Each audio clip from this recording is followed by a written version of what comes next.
الحمد لله نحمده ونستعينه ونستغفره ونؤمن به ونتوكل عليه ونعوذ بالله من شرور أنفسنا ومن سيئات أعمالنا من يهده الله فلا مضل له ومن يضلله فلا هادي له ونشهد أن لا إله إلا الله ونشهد أن محمدا عبده ورسوله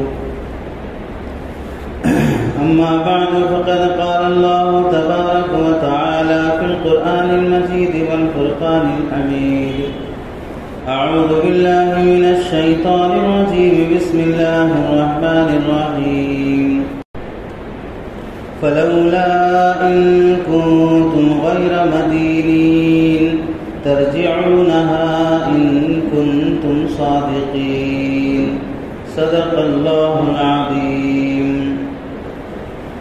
اللهم صل على سيدنا محمد وعلى آل سيدنا محمد وبارك وسلم اللهم صل على سيدنا محمد وعلى آل سيدنا محمد وبارك وسلم اللهم صل على سيدنا محمد وعلى آل سيدنا محمد وبارك وسلم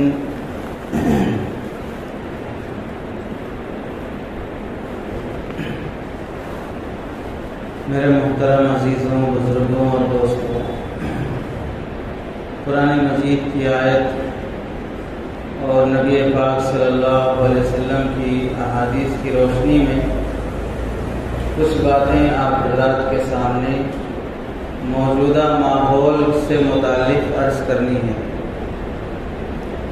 قرآن مجید میں اللہ رب العزت ارشاد فرماتے ہیں فلولا ان کنتم غیر مدینین، اگر تم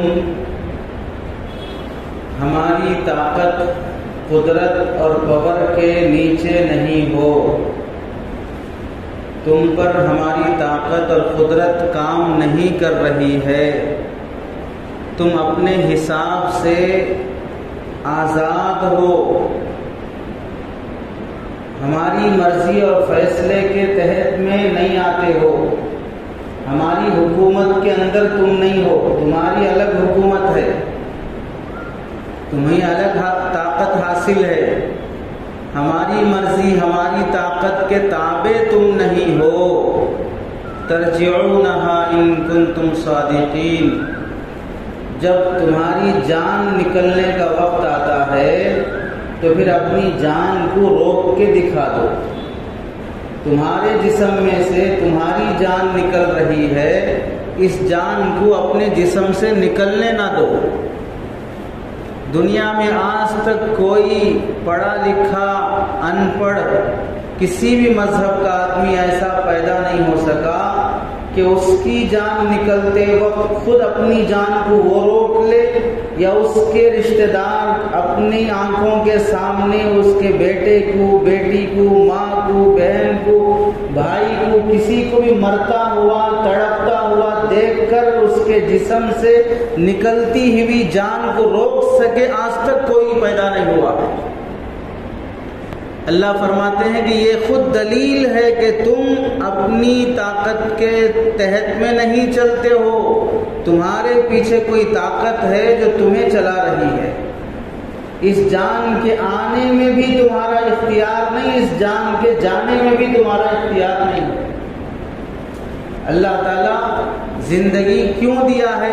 تبارک الذی بیدہ الملک، پاکیزہ ہے وہ ذات جس کے قبضے قدرت میں بادشاہت ہے اور جس نے زندگی دی ہے لیبلوکم ایکم احسن عملا، تاکہ تمہیں آزمائیں کہ تم میں کون اچھے کام کر کے آتا ہے۔ روح اللہ کی ہے، عمل بندے کی کامیابی کا ذریعہ ہے، جسم یہ کیڑے مکوڑوں کے حوالے ہونے والا ہے۔ اللہ نے زندگی ہمیں بندگی کی خاطر، آخرت اور جنت بنانے کی خاطر، حضرت تھانوی رحمۃ اللہ علیہ نے ایک کتاب لکھی ہے جس کا نام ہے شوق وطن، جب آپ کے زمانے میں وبا اور طاعون کی بیماری پھیل گئی، ہر آدمی اپنی اپنی جان کے مارے ڈرنے لگا کہ ہر کسی کو اپنی جان کی فکر پڑی ہوئی ہے، اور مسلمان ایسے گھبرائے ہوئے ہیں کہ ہر کسی کو اللہ کے ڈر سے زیادہ جان جانے کا ڈر لگا ہوا ہے۔ تو حضرت تھانوی رحمۃ اللہ علیہ نے کتاب لکھی شوق وطن، ہمارا وطن اصل میں جنت ہے، اور ہر آدمی کو اپنے وطن سے محبت ہوتی ہے اور اپنے وطن جانے کی جلدی ہوتی ہے۔ تو مسلمان کو یہ یقین ہونا چاہیے کہ ہمارا وطن جنت ہے، ہمیں اپنے وطن جانا ہے، اور وطن جانے سے آدمی گھبراتا نہیں ہے، اپنے گاؤں جانے سے آدمی گھبراتا نہیں ہے۔ گھبراتا کب ہے؟ جب انسان کی زندگی میں گناہ، معصیت، نافرمانی ہوتی ہے، حکومتی لحاظ سے حکومت کی نظر میں آپ چور، ڈاکو، اسمگلر ہیں، تو پھر آپ اس حکومت کے انڈر میں آنے سے ڈریں گے کہ میں آؤں گا تو مجھے پکڑ لے گی۔ اس واسطے آپ کسی اور ملک میں جینا گوارا کر لیں گے، جنگلوں میں جینا گوارا کر لیں گے۔ ایسے ہی آپ کا وطن جنت ہے، آپ یہاں جانے سے ڈر کیوں رہے ہیں کہ آپ کو وطن میں آنے کے اعمال آپ کے پاس نہیں ہیں۔ ڈر انسان کے لیے، مسلمان کے لیے گناہ کی خاصیت ہے۔ جو گناہ کرتا ہے وہ ڈرتا ضرور ہے، اسے ڈر لگا رہتا ہے کہ میرے گناہ کہیں فاش نہ ہو جائیں، میرے گناہوں کا علم نہ ہو جائے، اندر سے دھڑک لگی رہتی ہے، لوگ کہیں مجھے دیکھ نہ لیں گناہ کرتا ہوا۔ جب آدمی گناہ نہیں کرتا ہے تو پھر اس کی زندگی میں ڈر نہیں ہوتا ہے۔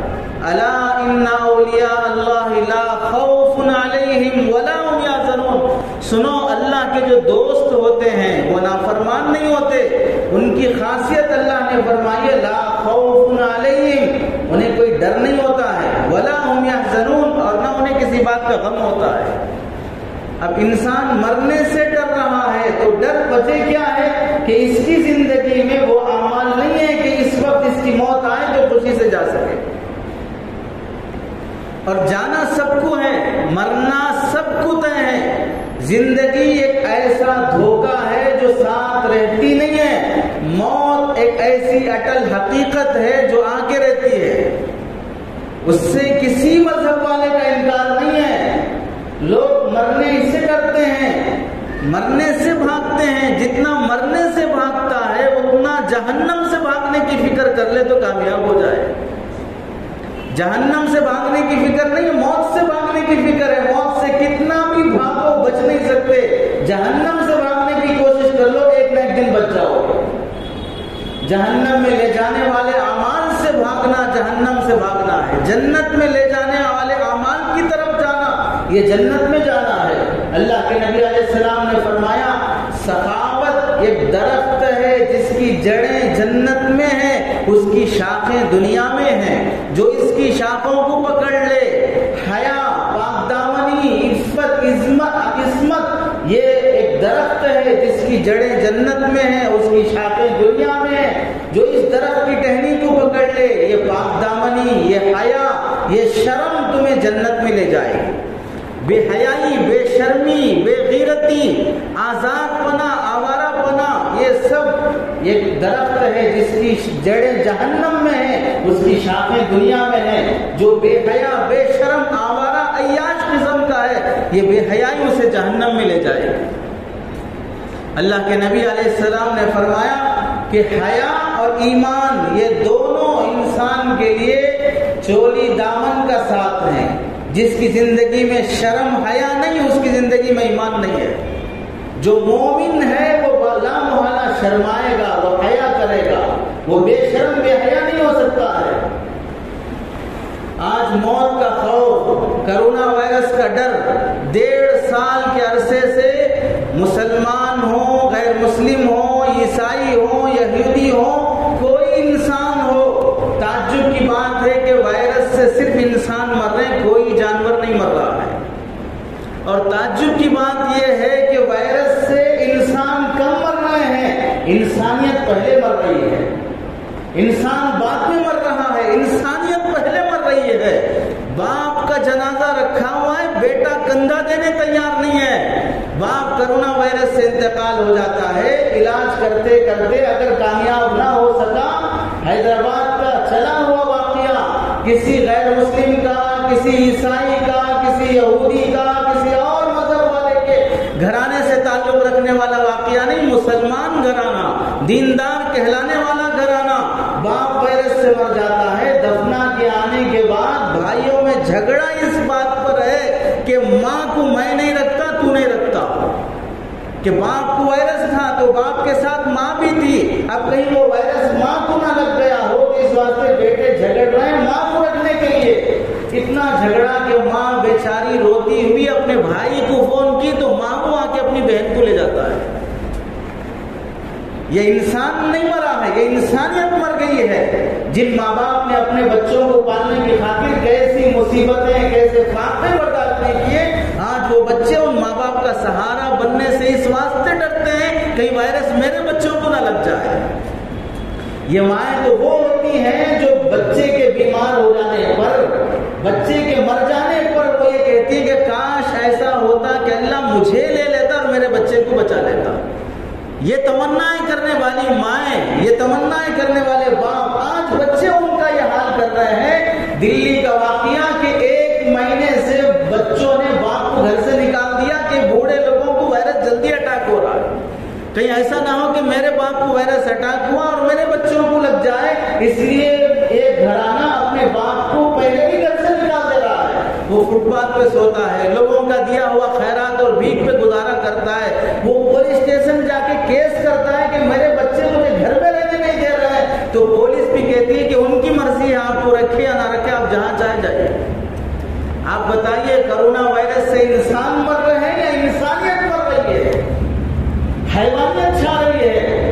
کہیں آپ نے سنا تاریخ میں آج تک کہیں کسی کا انتقال ہوا تو انتقال ہونے پر جنازے کو نہلانے والا، کفنانے والا، جنازے کی نماز پڑھانے والا، قبر کھودنے والا اور قبرستان تک لے جانے والا اور قبر میں دفن کرنے والے، یہ سب لوگ عورتیں ہوں؟ کبھی سنا آپ نے کہ عورتوں نے قبر کھودا ہے، عورتوں نے کفن پہنایا ہے، عورتوں نے جنازے کی نماز پڑھی ہے، عورتیں کندھا دے کر جنازے کو لے گئی ہیں اور عورتیں مٹی ڈال کے آ رہی ہیں، کوئی مرد اس جنازے میں ساتھ نہیں ہے؟ تاریخ میں شاید کسی نے سنا ہوگا، لیکن اس وائرس کے زمانے میں آج ہم حقیقت کی آنکھوں سے دیکھ رہے ہیں کہ ایک ماں کا انتقال ہوتا ہے تو پورا گاؤں، وہاں کا دیندار، دنیا دار، کوئی بھی شخص اس ماں کے جنازے میں نہلانے، کفنانے، دفنانے، قبر کا انتظام کرنے تیار نہیں ہے۔ اس ماں کی بیٹیاں خود اسے کفناتی ہیں، قبر کھودتی ہیں، جنازہ پڑھتی ہیں اور کندھا دے کر لے جا کے دفن کرتی آتی ہیں، اور پورا گاؤں دیکھ رہا ہے، کسی کی ہمت نہیں آگے آگے کھڑا سے۔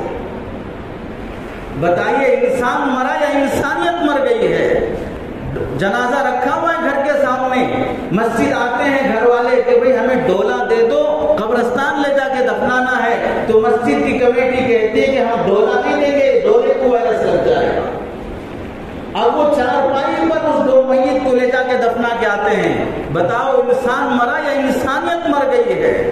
کتنے واقعات ایسے نہیں ہیں جہاں پر غسل دینے کے لیے غسال کھڑا ہوا ہے اور گھر کے لوگ وہاں کونوں میں کھڑے ہوئے ہیں، ماسک پہنے ہوئے، سینیٹائزر لگائے ہوئے، ایسا رہ رہے ہیں گویا کہ حضرت اسرائیل نے انہیں جس طرح کرونا ٹیسٹ کرانے پر پازیٹیو اور نیگیٹو کی آپ کو سرٹیفکیٹ دے دی جاتی ہے کہ آپ کو نیگیٹو آیا ہے، بس مطمئن ہو گئے، ایسے حضرت اسرائیل نے آپ کو موت سے بچنے کی سرٹیفکیٹ دے دی ہے کہ آپ نہیں مریں گے، آپ کھڑے رہیے وہاں کونے پر۔ جس کے گھر میں جنازہ رکھا ہوا ہے وہ غسان آ کے بھائی میں اکیلا کمزور آدمی ہوں، اسے الٹا پلٹا نہیں سکتا، آپ آ کے سہارا دے دو، تو گھر کا کوئی شخص آنے تیار نہیں۔ بالآخر اس جنازے کو غسل کے بغیر لے جا کے دفنایا جاتا ہے۔ کتنے جنازے ایسے تم نے دیکھے یا سنے نہیں ہوں گے جس میں بغیر نماز کے دفنایا جا رہا ہے، بغیر غسل کے دفنایا جا رہا ہے۔ اگر جنازہ کسی گاؤں دیہات کا ہو تو گاؤں میں آنے نہیں دیا جا رہا ہے، محلے میں آنے نہیں دیا جا رہا ہے، باہر سے باہر دفن کر دو، دیکھنے کے لیے آنے تیار نہیں ہے۔ انتقال ہو گیا بھائی کا، دوسرا بھائی دوسری گلی میں رہتا ہے، بہنیں رہتی ہیں، رشتے دار رہتے ہیں، گھر آ کر تعزیت کرنا، جنازہ اٹھانے میں ساتھ دینا، حالانکہ ڈاکٹروں کی یہ تحقیق ہے انسان مرنے کے بعد اس کے جسم کا وائرس بھی مر جاتا ہے، وہ خود ڈیڈ ہو گیا تو وائرس بھی ڈیڈ ہو جائے گا، ڈیڈ باڈی میں وائرس نہیں رہتا، اس کے باوجود بھی اپنی میت کے اور اپنے گھر کے بھائی کو کندھا دینے تیار نہیں ہے۔ ادھر سے بھائی ویڈیو کال کر کے رو رہا ہے، گھر کے بازو گھر ہے، گلی کے بازو گلی ہے، یہاں آ کے جنازے کو کندھا دینے تیار نہیں، ویڈیو کال سے رو رکھ کے مگرمچھ کے آنسو بہا رہا ہے۔ بتاؤ انسان مرا یا انسانیت مر گئی ہے؟ شادیوں کے موقع پہ کہتے تھے علماء چیخ چیخ کر شادی کرو، کم لوگوں کو بلاؤ، زیادہ بھیڑ نہ کرو، رسومات نہ کرو، تو کیا جواب ہوتا تھا؟ آپ شریف لوگوں کا، ہمارا خاندان بڑا ہے، 300 آدمی تو ایسے ہی ہیں، اگر نکالیں گے کھنگالیں گے تو 500 ہو جائیں گے، رشتے دار ہیں، دوست ہیں، چٹی دوست ہیں، نکر دوست ہیں، بلا ہے، سب کو بلانا پڑے گا، یہ ناراض ہو جائے گا، وہ ناراض ہو جائے گا۔ 500 بیلوں کی دعوت کی جا رہی تھی، 400 لوگوں کی، ادھر 400 ادھر 400۔ آج ان لوگوں سے سوال ہے، کہاں گئے تمہارے 400 دوست جو 4 جنازہ اٹھانے کے لیے آنے تیار تھے؟ کہاں گئے تمہارے 400 رشتہ دار جو تمہارے جنازے کو کندھا دینے تیار نہیں ہے؟ کہاں چلے گئے تمہارے چٹی دوست جو 400 تھے، آج وہ کفن پہنانے کے لیے تیار نہیں ہے؟ سیلفی میں ساتھ کھڑے ہونے والا دوست نہیں ہوتا ہے، مصیبت میں ساتھ کھڑے ہونے والا دوست ہوتا ہے۔ دعوت کے دسترخوان پر ہڈیاں کھانے والا دوست نہیں ہوتا ہے، بیماری میں ساتھ دینے والا دوست ہوتا ہے۔ اس وائرس نے سمجھا دیا تمہیں کہ کون دوست ہے، کون دشمن ہے، کون مطلب پرست ہے اور کون محبت کرتا ہے، اس وقت بھی کون ساتھ دیتا ہے۔ مسلمانوں کو آج تک احساس نہیں ہو سکا کہ ہم موت سے بھاگ نہیں سکتے ہیں۔ بیماری ایک نعمت ہے، موت ایک نعمت ہے مسلمان کے لیے، مرنا مقدر میں طے ہے۔ انبیاء کو جب یہاں پر زندگی اور ہمیشہ رہنا نہیں ہو سکا، صحابہ کو رہنا نہیں ہو سکا، تو ہم اور آپ کیا رہ جائیں گے؟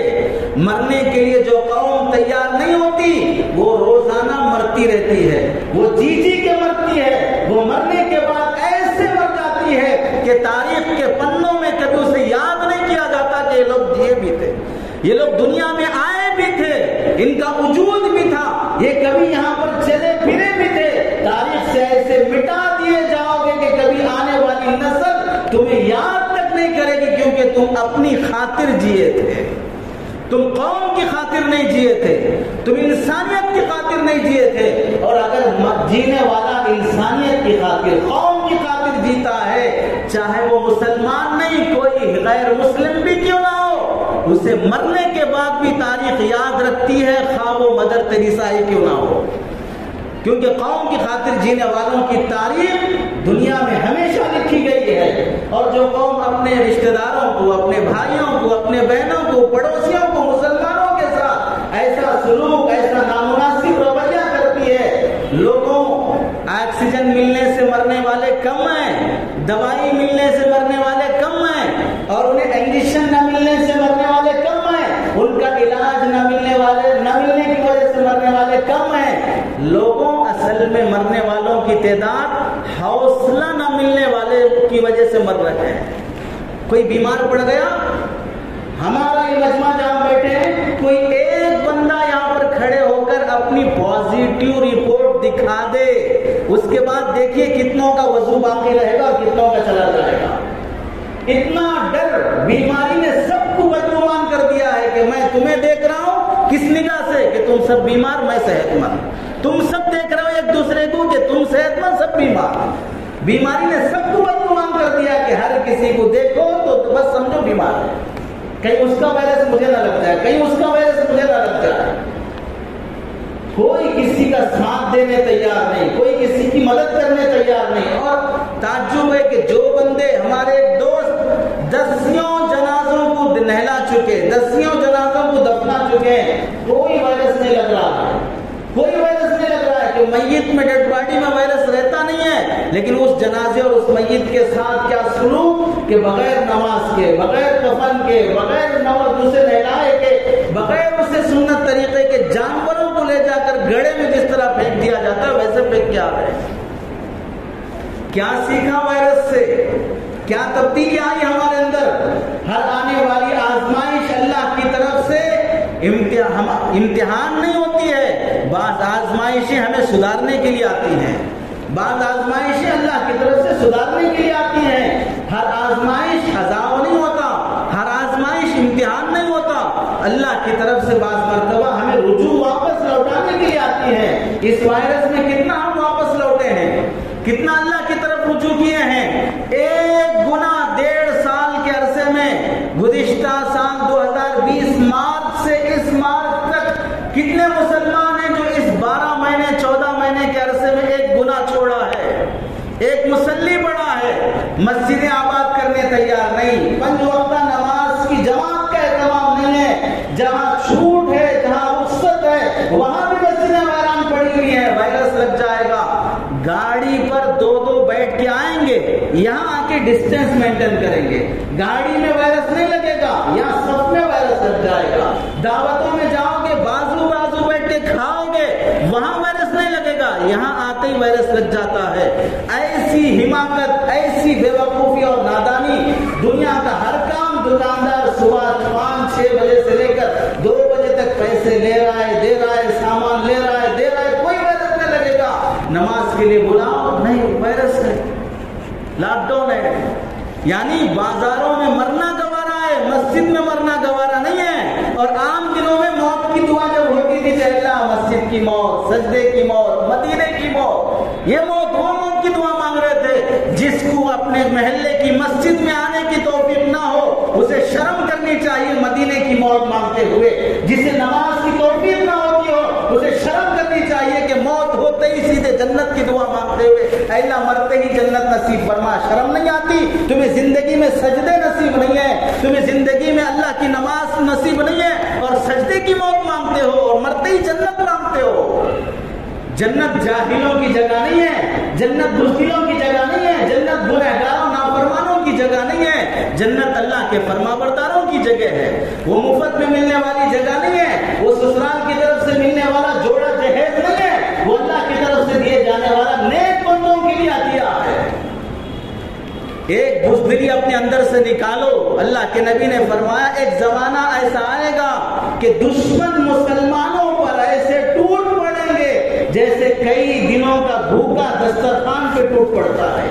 کیسے ٹوٹ پڑتا ہے؟ تم اپنے افطار کا وقت یاد کر لو, دعوتوں میں جاتے ہو تو لائن جب لگاتے ہو یاد کر لو کیسے ٹوٹ پڑتے ہو. ایسے دشمن مسلمانوں پہ ٹوٹ پڑے گا. وجہ کیا ہوگی؟ اللہ کے نبی علیہ السلام نے فرمایا 2 وجوہات ہیں. صحابہ نے پوچھا یا رسول اللہ کیا اس زمانے میں مسلمان کم ہوں گے, ان کی میجارٹی نہیں ہوگی, وہ زیادہ نہیں ہوں گے, ان کے پاس طاقت پاور نہیں ہوگا؟ اللہ کے نبی علیہ السلام نے فرمایا اس وقت جتنے مسلمان ہیں اس وقت اس سے 1000 گنا زیادہ ہوں گے. لیکن 2 بیماریاں ان کے اندر پیدا ہو چکی ہوں گی. کیا؟ حب الدنیا و کراہیت الموت. ایک دنیا کی محبت اور دوسرا موت کا ڈر. ایک دنیا کی محبت اور موت کا ڈر. اس پورے زمانے میں بیوائیں مر رہی ہیں, یتیم فاقے سے مر رہا ہے, مدرسے والے مجبور ہیں, فلاں صاحب مجبور ہیں, فلاں کی ٹریٹمنٹ کے لیے علاج کے لیے پیسے نہیں ہیں, اپنا جیب خالی کرنے تیار نہیں, پراپرٹیاں بیچ کے مدد کرنے تیار نہیں, اپنا جمع کے رکھ رہا ہے ایسے گویا کہ ساتھ لے کے جانا ہے. قبر میں نامہ اعمال نہیں دیکھا جائے گا, بینک بیلنس دیکھا جائے گا. قبر میں سوال جواب اعمال کا نہیں ہوگا, قبر میں سوال جواب تمہارے کریڈٹ کارڈ کا ہوگا, تمہارے دوسرے کارڈ کا ہوگا. ایسے جمع کر کے رکھ رہے ہو. ایک وہ اللہ کے بندے جہاں پر ایک بیوہ خاتون کو جب اس کا شوہر مر جاتا ہے, سعودی عرب کا واقعہ ہے, جب بیوہ اس آدمی کے 2 بیویاں, خاتون مرد کا انتقال ہو گیا, بیٹے کو پتا چلا کہ میرے والد ایک فلپائنی عورت سے نکاح کیے تھے, وہ بھی میری ماں بنتی ہے, وراثت میں اسے بھی حصہ ملتا ہے. تو وہاں جا کر اس فلپائنی عورت سے, سعودی عرب سے فلپائن جا کر تصدیق کر کے اس ایڈریس پہ جتنا پراپرٹی میں حصہ بنتا ہے وہ پراپرٹی پوری انڈین روپیز کے لحاظ سے 1.25 کروڑ روپے 1.25 کروڑ روپے لے جا کے اس عورت کے حوالے کرتا ہے کہ میرے والد کے پراپرٹی میں سے آپ کا یہ حصہ بنتا ہے. دے کے آنے کے 4 سال کے بعد جب وہ دوبارہ اپنی اس سوتیلی ماں کو دیکھنے کے لیے جاتا ہے تو دیکھا وہی پرانا گھر, وہی سوکھی روٹی, وہی سادے سیدھے کپڑے. یہ 1.25 کروڑ روپے لے کے آخر کیے کیا ہیں, کہاں لٹا دیا سب کچھ؟ تو اس ماں نے اپنے بیٹے کا ہاتھ پکڑ کے ایک گلی میں لے گئی اور ایک بڑا شاندار ادارہ بنا ہوا ہے، عمارت بنی ہوئی ہے، وہاں لے جا کے کھڑا کیا، اوپر سر اٹھا کے دیکھا تو ایک بہت بڑا مدرسہ بنا ہوا ہے جس کے اوپر اس کے والد کا نام لکھا ہوا ہے۔ ماں نے کہا کہ جو پراپرٹی میں پیسے مجھے ملے میں نے وہ سب کے سب ایک مدرسہ بنا کے چھوڑ دیا تاکہ تیرے والد کو ثواب ملتا رہے، اور میری فاطمے کی اور روٹی اور چٹنی کی زندگی اپنی گزارنے کے لیے تیار۔ لوگ جھوٹ اور حرام اور دھوکے اور رشوت کا چھوڑنے تیار نہیں ہے۔ یہ تو وراثت کا حلال مال ہے، اس بیوہ کا کوئی سہارا بھی نہیں ہے، وہ کیسے دل گردے کی بات ہے کہ سارا کا سارا وہ دین کی خدمت کے لیے وقف کر دیتی ہے۔ تانے دینے تیار، زبان کھولنے تیار، علماء کے خلاف، مدارس کے خلاف، کمیٹیوں کے خلاف، فلاں کے خلاف بولنے کے لیے تیار، لیکن ایک جمعگی کی رسم نہ چھوڑو، ایک رشوت لینا نہ چھوڑو، رات کی تنہائیوں میں 12-2 بجے تک گندی فلمیں دیکھنا نہ چھوڑو، شراب پینا نہ چھوڑو، ساری عیاشیوں میں لت میں لگے رہو، اور پھر انقلاب آئے گا، غیبی مدد آئے گی، اللہ کی طرف سے رحمت نازل ہوگی۔ اسپین میں 800 سال حکومت کرنے کے بعد مسلمانوں اسپین کی ساری حکومت ختم ہو گئی، آئی غیبی مدد تمہیں بچانے کے لیے، امریکہ سپر پاور بن گیا، خلافت عثمانیہ ختم ہو گئی، آئی غیبی مدد تمہیں بچانے کے لیے، عراق پہ حملہ ہوا اور پورا مسلم کنٹری ختم ہو گیا، آئی غیبی مدد تمہیں بچانے کے لیے، کشمیر کو جھگڑا گیا، آئی غیبی مدد تمہیں بچانے کے لیے، میانمار کے مسلمانوں کو مارا گیا، آئی غیبی مدد تمہیں بچانے کے لیے، ہندوستان میں کہاں کہاں پر موب لنچنگ کے نام پر مارا نہیں گیا ہے، آئی غیبی مدد تمہیں بچانے کے لیے، گاؤشی کے نام پر، بھارت ماتا کے نام پر، فلاں کے نام پر مارا گیا، جان لی گئی، آئی غیبی مدد تمہیں بچانے کے لیے، بابری مسجد میں مندر کا فیصلہ ہوا، آئی غیبی مدد تمہیں بچانے کے لیے۔ شرم نہیں آتی ہے کہ غیبی مدد کی انتظار تم کہاں کرتے ہو؟ غیبی مدد جنگ بدر میں آئی تھی جب 1000 کے مقابلے میں 313 میدان میں آئے تھے، غیبی مدد غزوہ خندق میں آئی تھی جب وہاں پر دشمنوں کے مقابلے میں فاقہ اور پیٹ پہ پتھر باندھ کر صحابہ میدان میں آئے تھے۔ غیبی مدد اللہ تعالیٰ مست ایسیوں میں، گناہ اور عیاشیوں میں، بریانیوں اور میٹھے کھانے میں، جمعگی کے رسومات میں سونے والے ناہنجار غلیظ قسم کے لوگوں کے لیے اللہ غیبی مدد اٹھا کے نہیں رکھا ہے۔ یہ کوئی 4% 12% کا ڈسکاؤنٹ نہیں ہے، یہ غیبی مدد صحابہ کے ساتھ، یہ غیبی مدد ایمان والوں کے ساتھ ہے۔ تمہارے چہروں پر کبھی نبی کی سنت نہیں آتی، شادیوں میں کبھی نبی کی سنت نہیں آتی، تمہاری زبانوں میں سچائی نہیں آتی، آج بھی بیپار اور تجارت میں ڈنڈی مارنے اور دھوکہ چھوڑنے تیار نہیں، ایٹم پہ لینا گھر ناجائز ہے چھوڑنے تیار نہیں ہے، رشوت اور لون لینا جائز نہیں چھوڑنے تیار نہیں ہے، ہوم لون لے رہا ہے، ایجوکیشن لون لے رہا ہے، فلاں لون لے رہا ہے، بینک کا کی جاب اور نوکری عموماً حرام ہوتی ہے چھوڑنے تیار نہیں ہے، تمہارے لقمے حرام کے اتر رہے ہیں اور غیبی مدد کا انتظار کر رہے ہو، تم اللہ کے باغی اور دشمن بن کے غیبی مدد کا انتظار کر رہے ہو۔ شکر کرو بادلوں سے کہیں آگ نہیں برسی ہے، شکر کرو کہ ان ہواؤں نے کبھی ہمیں تپیڑوں سے سروں کو ٹکرا کر ہمیں ہلاک نہیں کر دیا ہے، طوفانوں اور آندھیوں نے ہمیں دفنا نہیں دیا ہے، ابھی بھی جو سانس آ اور جا رہی ہے یہ اس اللہ کا کرم اور نبی کی دعاؤں کا صدقہ ہے۔ کن گناہوں کے ساتھ، کن نافرمانیوں کے ساتھ انتظار کرتا ہے، ایک کوکا کولا، ایک پیپسی اور یہ مشروبات چھوڑنے تیار نہیں ہے مسلمان، جبکہ معلوم ہے کہ اس کا 40% حصہ اسرائیل کو جاتا ہے، وہاں فلسطین کے مسلمانوں میں ظلم ہوتا ہے، لیکن تم یہ گندے مشروبات چھوڑنے تیار نہیں، گٹکا چھوڑنے تیار نہیں، شراب چھوڑنے تیار نہیں، اپنی ناجائز خواہشات چھوڑنے جو قوم تیار نہیں ہے وہ کیسے آسمانوں پر اللہ کی مدد کا انتظار کر رہی ہے؟ اسے تو عذاب کا انتظار کرنا چاہیے تھا۔ آج بھی وقت ہے، جب بھی اللہ تعالیٰ کسی قوم کو آزماتے ہیں اسے واپس لوٹنے کا موقع دیتے ہیں، اسے واپس آنے کا موقع دیتے ہیں۔ بھوکے فاقے جب تک زندگی ہے لقمہ تمہارے پیچھے پیچھے آئے گا، جب موت مقدر ہے یہی لقمہ موت کا سبب بن جائے گا۔ جب زندگی تمہیں اللہ رکھنا طے ہے، خطرات کے باوجود وقت سے پہلے کسی کی موت نہیں آتی، احتیاط کے باوجود موت کے بعد کوئی زندہ نہیں رہ سکتا۔ جب یہ طے ہے تو پھر حرام پہ جینے کیوں تیار ہو رہے ہو؟ رشوت بھی جینے کیوں تیار رہے ہو؟ ہر آئے دن کہیں نہ کہیں مسلمان لڑکیاں غیروں کے ساتھ جانے کے واقعات دیکھے اور سنے جا رہے ہیں، اس کے باوجود بھی اپنی شادی سادگی سے کرنے تیار نہیں، جوڑے جہیز کے مطالبے چھوڑنے تیار نہیں، اللہ کے سامنے ایک گناہ سے توبہ کرنے کے لیے تیار نہیں ہے، تو ایسی قوم کے لیے اللہ کی طرف سے اور کیا فیصلے ہوں گے؟ دکھائی نہیں دیتا کہ ہمارے بچوں کا ایجوکیشن برباد ہو رہا ہے، فیوچر برباد ہو رہا ہے، اپنے بچوں کو قرآن حدیث پڑھانے کے لیے تیار نہیں ہے۔ لاک ڈاؤن کب ختم ہوگا؟ وائرس کب ختم ہوگا؟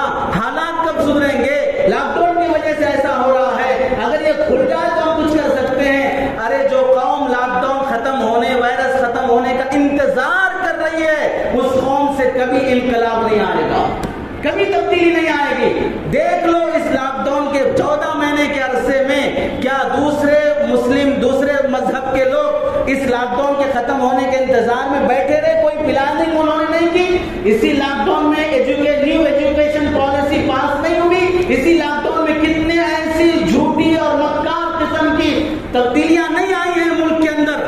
دشمن کیسی پلاننگ کے ساتھ آگے نہیں آ رہا ہے اور مسلمان بیٹھا ہے لاک ڈاؤن ختم ہونے کے انتظار میں۔ کیا رکاوٹ ہے تمہیں فجر کی نماز پڑھنے سے؟ لاک ڈاؤن رکاوٹ ہے۔ کیا رکاوٹ ہے تمہیں سچ بولنے سے؟ سچائی کو لاک ڈاؤن پڑا ہے، رشوت چھوڑنے پہ لاک ڈاؤن پڑا ہے، نگاہوں کی حفاظت پہ لاک ڈاؤن پڑا ہے، جمعگی کی رسم، پاؤں میں اس کی رسم، منہ دکھائی کی رسم، ستوازے کی رسم، گود بھرائی کی رسم، ان ساری رسومات پہ لاک ڈاؤن پڑا ہے۔ یہ نہیں چھوڑ سکتے، رشوت نہیں چھوڑ سکتے، دھوکہ نہیں چھوڑ سکتے، جس کا حق مار کے کھا رہا ہے اس کا حق واپس نہیں لوٹا سکتے۔ ان سب میں لاک ڈاؤن پڑا ہے۔ کس میں لاک ڈاؤن پڑا ہے؟ لاک ڈاؤن میں کیسے جینا یہ سیکھ لو، موت کے ساتھ جینا یہ سیکھ لو، تو زندگی تمہارا خود سہارا بنے گی۔ جو موت سے ڈرتا ہے زندگی اسے مار دیتی ہے، جو موت سے نڈر ہو کے جیتا ہے موت خود اس کی حفاظت کرتی ہے۔ موت سے ڈرنے والے کے لیے زندگی خود اسے مار دے گی۔ رشتہ دار ستا رہے ہیں، پڑوسی ستا رہے ہیں، یہ قانون ستا رہا ہے، وہ قانون ستا رہا ہے۔ لاک ڈاؤن میں کیا کرنا چاہیے؟ جیل میں ڈال دیا گیا۔ علامہ سیوطی رحمت اللہ، سرخسی رحمت اللہ علیہ کو قید خانے میں، کیسا قید خانہ؟ بڑا کنواں کھود کر کئی فٹ اندر اوپر سے کھانا دے دیا جائے گا، وہی کھانا وہی غلاظت۔ اس جگہ پر ایک مسلمان عالم دین کو جب قید کر دیا جاتا ہے، اب بتاؤ اس سے بڑا لاک ڈاؤن کیا ہوگا؟ کنویں کے اندر بند کر دے کر اوپر سے کھانا دے دے، وہیں بیٹھ کے رہنا ہے آپ کو، اس سے بڑا لاک ڈاؤن کیا ہوگا؟ لیکن کیا کرتے ہیں وہاں کنویں میں بیٹھ کر؟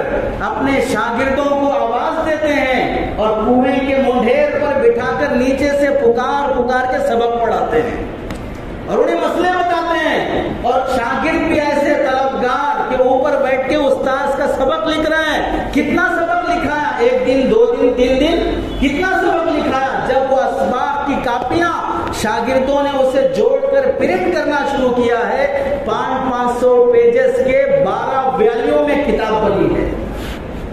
کیسے انہوں نے کام کیا ہے؟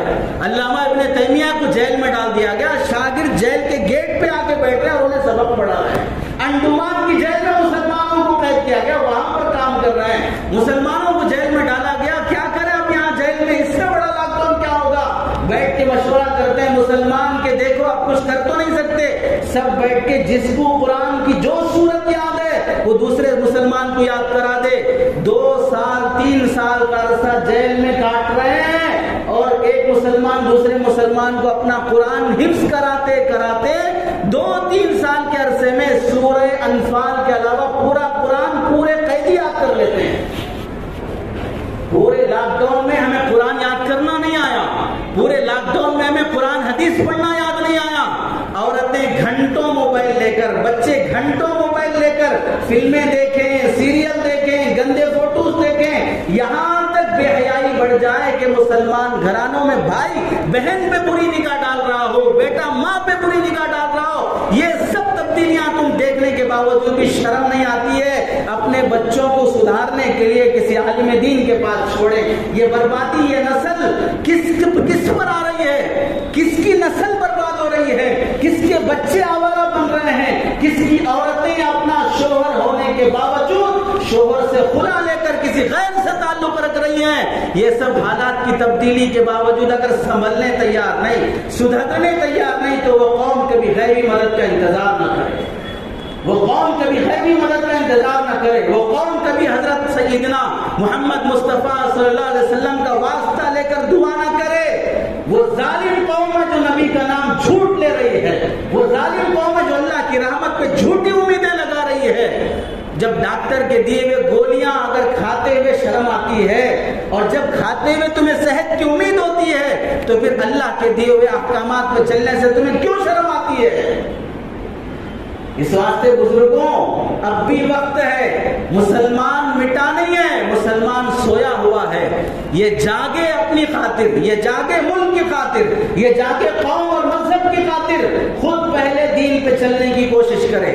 تم اگر چہرہ سجا لو اپنے چہروں پہ، کوئی ظالم بادشاہ ہے تمہیں مارنے والا، وہ بلال جو ریت پر اور کڑک دھوپ پر، ریت پر اور چٹانوں کے نیچے بھی اللہ اللہ پکار رہا تھا، اسے کون روک رہا تھا کہ تم چھوڑ دو مذہب؟ یہاں پر 1 کلو آٹے کی خاطر، ایک تیل کی پیکٹ کی خاطر مسلمان عورت غیر کا بستر بن رہی ہے، اپنے ایک وقت کی روٹی اور گزارے کی خاطر وہ اپنا ایمان اور جسم بیچ رہی ہے۔ کیسے تبدیلی آئے گی مذہب اور قوم کے اندر؟ کیسے نوجوان اپنی شادیاں وقت پہ نہیں کرتے؟ شادیوں کا معیار بدل گیا، کسی کو دیتے ہوئے جاں پر بن جاتی ہے، کسی کی مدد کرتے ہوئے ہمیں کیا لینا دینا؟ انسانیت کے جنازے جتنے دیکھے گئے ہیں، انسانوں کے جنازے اتنے نہیں دیکھے گئے ہیں۔ کان کھول کے سن لو، وائرس کی وجہ سے انسان کم مرے ہیں، انسانیت زیادہ مر گئی ہے۔ اور غیبی مدد اللہ کی گنہگاروں کے ساتھ نہیں ہے، غیبی مدد اللہ کے فرمانبرداروں کے ساتھ ہے۔ اللہ تعالیٰ سے دعا ہے کہ اللہ تعالیٰ عمل کی توفیق نصیب فرمائے۔ آمین۔ وآخر دعوانا الحمدللہ رب العالمین۔